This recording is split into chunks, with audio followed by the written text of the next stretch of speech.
नीलम अपने पति रोहित के साथ रहा करती थी। नीलम रोहित को बहुत ही ज्यादा परेशान करती थी। जब देखा वह रोहित को एक ही बात कहती थी, अरे रोहित जी, आपने आसपास के पतियों को देख लो, अपनी पत्नियों को कितने अच्छे अच्छे इनाम देते हैं और एक आप है जो मुझे कभी भी कुछ नहीं देते हो, आप तो मुझसे प्यार ही नहीं करते। रोहित हमेशा उसे एक ही बात बोलता था, नीलम मेरी परिस्थिति अभी अच्छी नहीं चल रही है, इसी कारण से तुम्हें इनाम नहीं दे पा रहा हूँ। इसका मतलब ये थोड़ी है कि मैं आपसे प्यार नहीं करता हूँ। नीलम फिर उससे परेशान करना बंद नहीं किया था। ऐसा तो कभी नहीं होता जो अपने पति से मोहब्बत करते हैं वह अपने पत्नियों को कैसा भी इनाम दे देते हैं।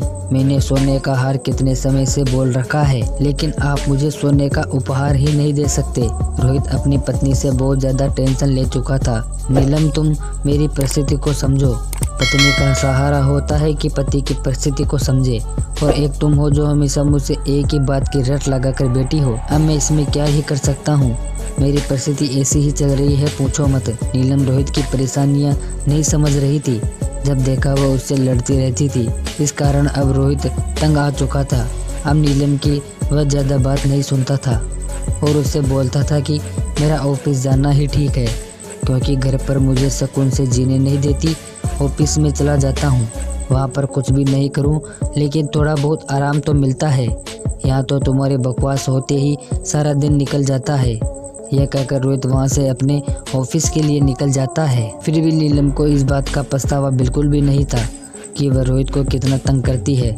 पता नहीं रोहित जी हमेशा कुछ भी बोलती हूँ वो हमेशा बुरा मानते हैं, लेकिन अब मैं क्या ही कर सकती हूँ। हमारे आसपास की पत्नियाँ कितनी बड़ाई करती है अपने पति की, और एक मैं हूँ जो कुछ कह भी नहीं पाती।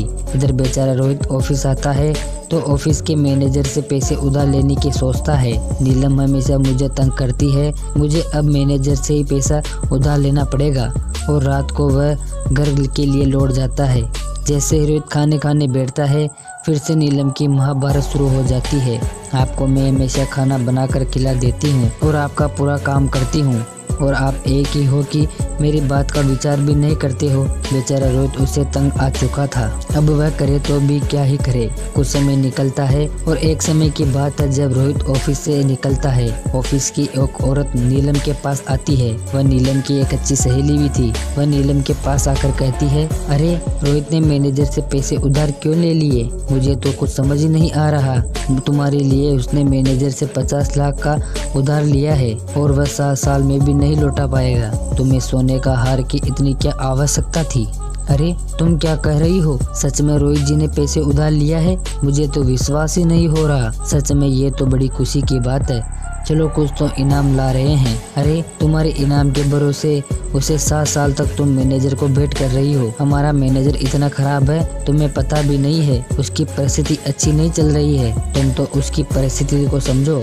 वह औरत नीलम को समझाती है। तब जाकर नीलम की अकल ठिकाने पर आती है और नीलम अपनी गलतियों पर एतराज कर रही है। हे भगवान, मैं अपने पति को कितना भोला है, मेरे लिए 50 लाख रुपए उधार ले रहे हैं और मैं सोच भी नहीं सकती वह अपने पति के पास आकर क्षमा मांगती है। मुझे माफ कर दीजिए रोहित जी, आज के बाद मैं ऐसी गलती कभी नहीं करूँगी। सच में आप मुझे इतना प्यार करते हैं, तभी तो आप 50 लाख रुपए लेकर के तैयार हो गए। अब क्षमा कर दो मुझे। यह बात सुनकर रोहित उससे एक ही बात कहता है, पत्नी का धर्म होता है कि पति की परिस्थिति को समझे, बुरे समय में साथ दे, और एक तुम हो जो मुझे हमेशा तंग करती रहती हो। अब मेरी गलती का एहसास मुझे हो चुका है।